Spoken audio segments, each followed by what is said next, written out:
आदरणीय किसान मजदूर एवं युवा साथियों, आज मैं आपको पश्चिम बंगाल जहां चुनाव जितवाने के लिए हमारे प्रदेश के मुख्यमंत्री, मंत्री, विधायक और सांसद, संगठन के नेता बहुत से लोग गए थे। वहाँ के बारे में जानकारी आपको देना चाहूँगा, पश्चिम बंगाल के बारे में, कि वहाँ जो राम भक्त सरकार बनी है भाजपा की, उसके मुख्यमंत्री जी ने अपने लगभग 1 महीने के कार्यकाल में जनता के हित के लिए उन्होंने क्या क्या किया है। वैसे आप हो सकता है टीवी में बहुत से भाइयों ने देख लिया है, सोशल मीडिया भी देख लिए होंगे। जो भाई देख नहीं पाए हैं उनके लिए मैं ये वीडियो बना रहा हूँ। चुनाव जीतने के बाद वहाँ के मुख्यमंत्री आदरणीय शुभेंदु अधिकारी जी ने गांव-गांव में माइक से प्रचार करवा दिया गया कि शासन की हर सुविधा लोगों को मुफ्त में मिलेगा, किसी को कोई पैसा नहीं देना है। मंत्री, विधायक और अपने संगठन के लोगों को भी उन्होंने कहा है कि किसी के खिलाफ अगर ऐसी कोई शिकायत आएगी तो तत्काल कार्रवाई किया जाएगा। भ्रष्टाचार को बर्दाश्त नहीं करूँगा। देखिए, हमारे प्रदेश के मंत्री, विधायक, सांसद, मुख्यमंत्री जी ने कितने अच्छे व्यक्ति को वहाँ जितवा के आया है और वहाँ की जनता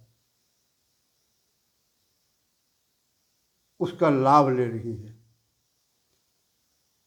आपने टीवी में देखा होगा, उन्होंने यह भी कहा है, बहुत बढ़िया बात कहा है, कि 15 साल के शासन में, टीएमसी के 15 साल के शासन में जिस किसी ने भी आपसे शासन की सुविधा दिलाने के लिए रिश्वत लिया है, उसको भी उससे व्यक्तिगत जाके वापस मांगिए। अगर नहीं दे रहा है तो उसके थाने में शिकायत करिए। बहुत से लोगों ने डर में लोगों को बुला बुला करके सब पैसा वापस हो रहा है। मैं यहाँ के हमारे मुख्यमंत्री से लेकर मंत्री और संगठन के नेता, विधायकों को भी बधाई देता हूँ कि इन्होंने बहुत अच्छे व्यक्ति को वहाँ के लिए मुख्यमंत्री बनाया और भाजपा की सरकार बनाया है। शायद हमारे यहाँ के लोग नहीं गए होते तो इतना अच्छा वहाँ मुख्यमंत्री बंगाल को नहीं मिला होता। मैं ये नहीं कहता कि हमारे यहाँ भी जो हमारे मुख्यमंत्री गए थे, सांसद गए थे, विधायक, मंत्री गए थे, वो लोग भी छत्तीसगढ़ में ऐसा कुछ कर दिखाएं, क्योंकि शायद इनकी इच्छा नहीं है, ये वैसा वातावरण पसंद नहीं करते, इसलिए अब कहना बेकार है। वैसे मैं 2.5 साल से, आपने देखा होगा वीडियो में, वर्तमान हमारे छत्तीसगढ़ के मुख्यमंत्री आदरणीय विष्णुदेव साय जी से निवेदन करते आ रहा हूँ। खैर, उनकी इच्छा तो है, वो चाह रहे हैं, मगर उनके साथ जो सहयोगी लगाए गए हैं, मुझको लगता है वो लोग अड़ंगा डाल रहे हैं। क्योंकि आपने सुना होगा कि मुख्यमंत्री जी अभी अभी हाल में ही मतलब जीरो टॉलरेंस की बात की भ्रष्टाचार के बारे में, मगर जीरो टॉलरेंस का हिंदी ट्रांसलेशन नहीं कर रहे हैं वो। इसे आम जनता समझ नहीं पा रही, मतलब जो कम पढ़े लिखे लोग हैं। यानी उसका मतलब है कि भ्रष्टाचार विहीन राज्य, तो भाई उसको कानूनी रूप दे दो ना।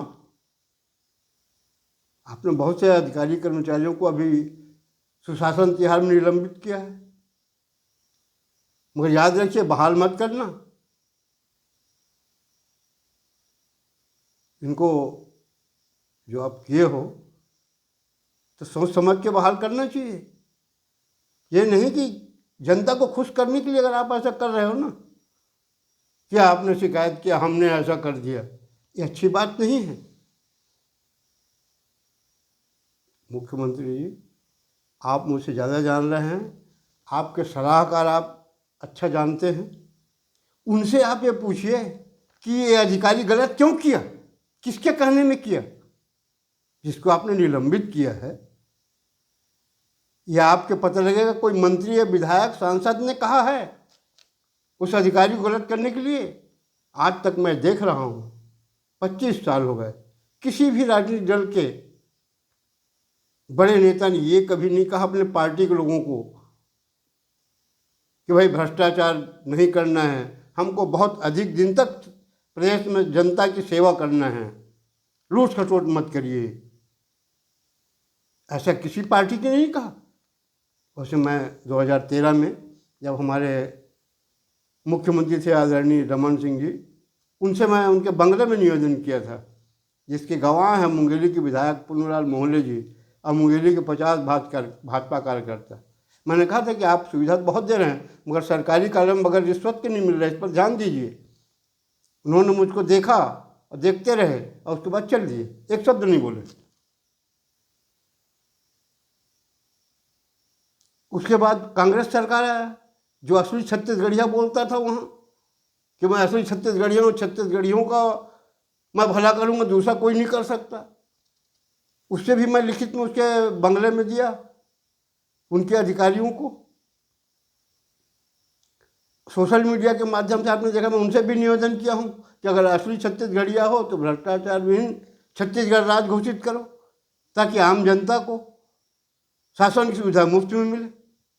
मगर उन्होंने भी नहीं किया। अब इनके बारे में भी देख रहे हो आप,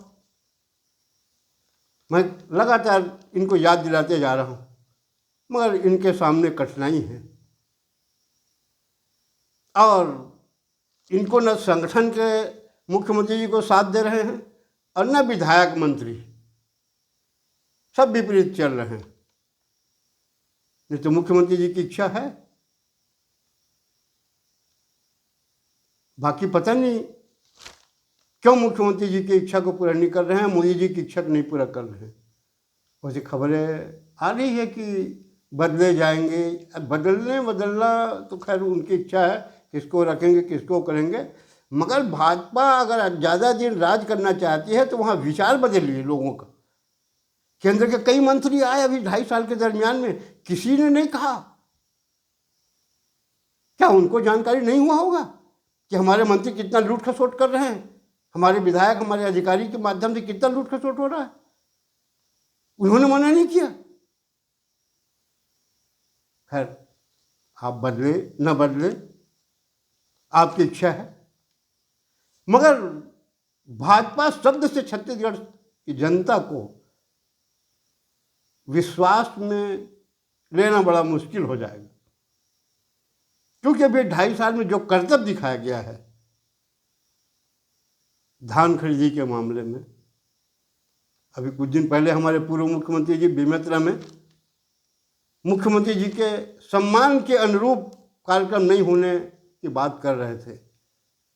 आदरणीय रमन सिंह जी, मैं याद दिला दूं, आज चाहे आप पहले मुख्यमंत्री रहे या आज अध्यक्ष हैं विधानसभा का, या विष्णुदेव साय जी मुख्यमंत्री हैं, किसके बदौलत है? जनता की बदौलत है ना। थोड़े से में आपको अपमान महसूस हो गया। किसानों के घर में पर अपने सरकारी कर्मचारी बैठ के जांच करवा रहे हो, उनकी बेइज्जती करवा रहे हो, उनका कोई सम्मान नहीं है। उन्होंने ही आपको उस पद में भेजा है ना, तो किसानों का आह कहाँ जाएगा? इस बात को भी सोचिए कि बनाने वाले को अपमानित करोगे। पटवारी ने रिकॉर्ड दे दिया कि इतना एकड़ इसके पास जमीन है, इतना धान बोया है, आप लोग ये सोचते हो कि हम मंत्री विधायक सांसद सब लूट के खा जाएं, हम जो चाहें हम कर लें, बाकी जनता कुछ ना करे। अपने धान घर के बेचने के लिए आप हम सरकारी कर्मचारी 10 बार जांच करवा रहे हो। और मुझे तो खुशी हुआ कि विष्णुदेव साय जी के अपमान के बारे में तत्काल आप लोगों ने जांच अधिकारी नियुक्त कर दिया है।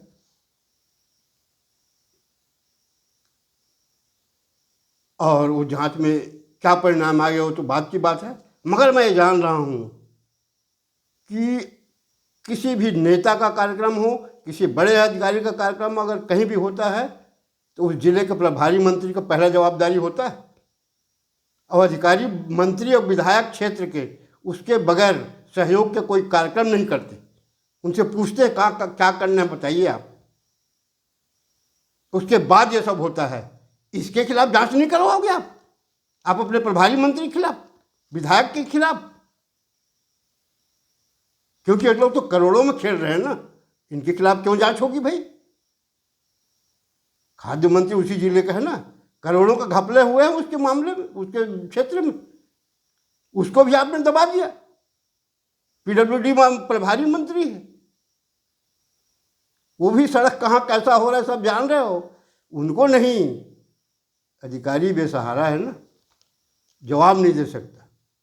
हमारे तो सभी अधिकारियों को अपने प्रदेश के छोटे से लेकर बड़े कर्मचारियों को सुझाव देता हूँ कि आपको 30 साल रहना, अपनी नौकरी बचाना, ईमानदारी से काम करिए। और अगर राजनीतिक नेता चाहे किसी पार्टी के हों अगर गलत सलाह देते हैं तो उसका विरोध करिए, सामने आइए।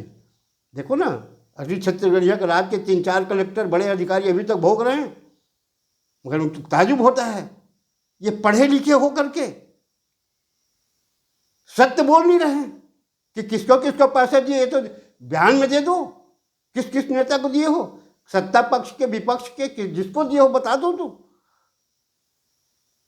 और हमको कहते हैं कि ये अनपढ़ लोग हैं, नहीं बोल सकते, ये पढ़े लिखे लोग हैं, सही नहीं बोल पा रहे, सत्य बोलने में घबराहट हो रही।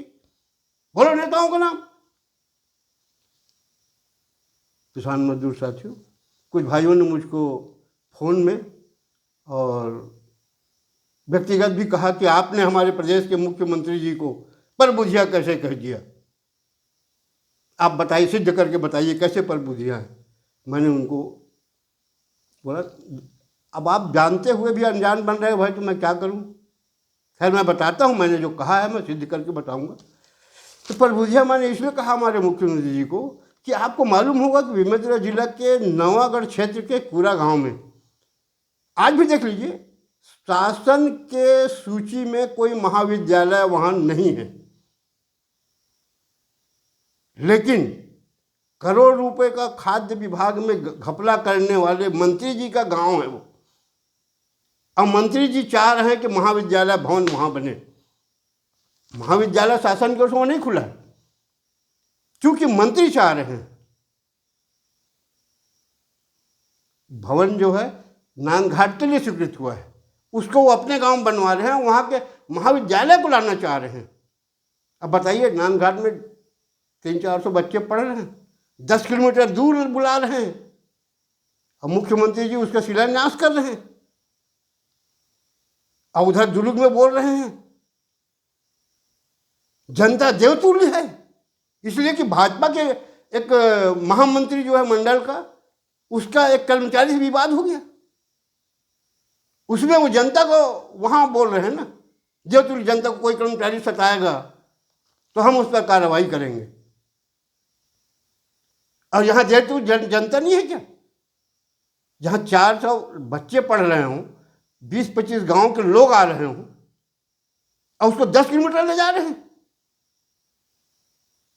मैं इसलिए परबुधिया कहा। दूसरे के बुद्धि में आकर के हमारे मुख्यमंत्री जी ने, ठीक है उनके पार्टी में नियम है कि केडर बेस पार्टी, विधायक जो कहेगा उसको करना है, क्योंकि अभी विधायक को ही केडर माना गया है मंत्रिमंडल और मुख्यमंत्री जी विधायक को ही मानते हैं, सांसद को उतना नहीं महत्व देते विधायक को। विधायक जो कह दे, आम को अमली, जो भी कहना, सबूत है। जिस गांव महाविद्यालय भवन शासकीय रिकॉर्ड में नहीं है वहाँ भवन बन रहा है। इसलिए मैंने मुख्यमंत्री जी को ऊपर बुझिया कहा। उसके अलावा धान खरीदी में देख लियो आप, ये किसान परिवार के हैं मुख्यमंत्री जी। क्या किसानों को इतना तकलीफ देना चाहेंगे? वो नहीं चाहते। तो इनके जो सलाहकार हैं, जो ज़्यादा पढ़े लिखे लोग हैं, जो राजनीतिक पद में हैं, उन्होंने सलाह दिया कि धान कम खरीदना पड़ेगा, ऐसा ऐसा किसानों के साथ अन्याय अत्याचार और भ्रष्टाचार कराओ। तब किसानों को तकलीफ दिया गया कि बोले वो एग्री टेक होना है और फिर वो नक्शा खसरा जमा करो, और फिर पता लगा तो वो तो बोले खसरे रकबा ही गायब हो गया कंप्यूटर से। कितना परेशानी पिछले साल किसानों ने झेला है। अब पता नहीं इस साल, अभी नई नीति की बैठक पेपरों में पढ़ा था मैं, तो नई नीति की बैठक हुई है, पता नहीं अब क्या करेंगे भैया, समय बताएगा वो। तो वैसे तो इस साल खाद वितरण के मामले से पूरे प्रदेश में चर्चा हो रहा है किसानों के बीच में कि प्रदेश सरकार किसानों से धान नहीं खरीदना चाहती, इसलिए खाद कम दे रही है। जो 21 कुंटल जो किसान पैदा करता था ना, खाद कम देंगे तो पैदा उतना होगा नहीं। भाई ये तो राम भक्त है ना, भगवान तक पहुंच रखते हैं। इसलिए ये हमको बता रहे हैं कि ऐसे में पैदावार बहुत होगा। हम जैसे हालत में हैं किसान छत्तीसगढ़ का, उसको उस हालत में रहने दीजिए। आप तो बोलते हैं 10-15 कुंटल पैदा होता है धान करके, अब कैसे बोल रहे हो कि अब ऐसा होगा, इसमें डालोगे तो ऐसा हो जाएगा। अब नहीं होगा तो क्या गारंटी है? किसान जैसे करते हैं उसको करने दीजिए, और नहीं करने दीजिए तो आप बोलो हमको सत्ता में अब नहीं रहना है। अगर देश जनता की, छत्तीसगढ़ की जनता के हित चाहती है भाजपा, तो जनता के मुताबिक चले। तो जनता तो बहुत नाराज है, और जनता ये भी चाहती है कि भाजपा में अच्छे विचार के लोग तो कोई आए। यहाँ जिसको देखो लूट खसोट। कोई आज तक एक भी नेता नहीं बोल सका कि, कोई मंत्री नहीं बोल सका कि शासन की हर सुविधा मुफ्त में दिया जाएगा। क्या तकलीफ हो रही है इसमें? आज शासन की कोई भी सुविधा अगर कोई ले भी रहा है, मिल भी रहा है, तो बगैर रिश्वत के नहीं मिल रहा है। मैं तो चाहूँगा कि अगर भाजपा सत्ता में रहना चाहती है तो अपने कार्यकर्ताओं को भी निर्देश करे। जैसे पश्चिम बंगाल में आप बोलते हो ना, हम जितवा के आए हैं वहाँ से, हम जहाँ रहे वहाँ सब जीते हैं, तो वहाँ कर क्या रहे हैं उसका भी तो यहाँ कुछ लक्षण दिखा दो। इस समय छत्तीसगढ़ में उड़ीसा, मध्य प्रदेश, झारखंड, तेलंगाना सीमा से गांजा, शराब, अफीम, धान, रेत काफ़ी मात्रा में तस्करी हो रहा है। हमारी जो सरकार है, जो छत्तीसगढ़ के किसानों को ही परेशान करना जानती है, ये बाहर के तस्करों के ऊपर कार्रवाई क्यों नहीं कर रहे हैं? इतना सब कुछ हो रहा है, कारण क्या है? सिर्फ ये छत्तीसगढ़ के किसानों का ही परेशान करेंगे? समाचार पत्रों में छप रहा है। उसके बाद भी वैसे हमारे राज्यपाल जी ने भी दुख व्यक्त किया है, चिंता व्यक्त किया है। आज ही मैंने पेपर में देखा, रमन डेका जी ने कहा है कि नदियों का शोषण किया जा रहा है। अब पर्यावरण विभाग, जिसके पास बहुत से अधिकार है, वो कुंभकर्णी नींद में सोया हुआ है, जो अपराधी को सजा दिलवा सकता है।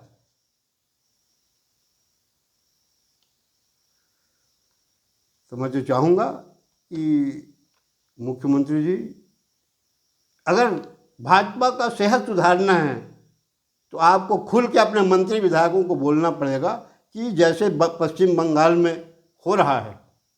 अब मैं ये कहूँगा कि 25 साल में, चाहे कांग्रेस शासन हो चाहे भाजपा शासन में, जिन जिन नेताओं ने, जिन जिन दलालों ने पैसा लिया है, जनता को वापस कराओ आप।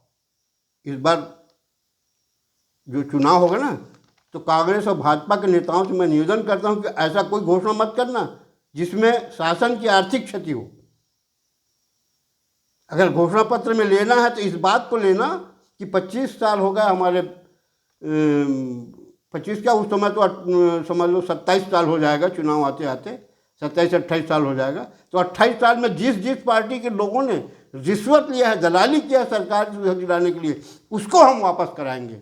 अगर दम है, छत्तीसगढ़ के जो हितैषी बनते हैं कांग्रेस और भाजपा के नेता, ऐसा घोषणा पत्र में लाएं और उन जनता को पैसा वापस दिलाएं, ऐसे ही आप जीत जाओगे। आप देख रहे हैं 7 साल से, चाहे कांग्रेस शासन हो चाहे भाजपा शासन हो, गांव इलाके की जो सड़कें हैं चलने लायक नहीं रह गया है। कोई 2500 में धान खरीदूंगा बोल दिया, कोई 3100 में खरीदूंगा। अब आज विकास के नाम से कभी पैसे की कमी नहीं बोलते। अब आज गांव की सड़कें बहुत खराब है, और जहां बन भी रहा है वहां घोटाले हो रहे हैं।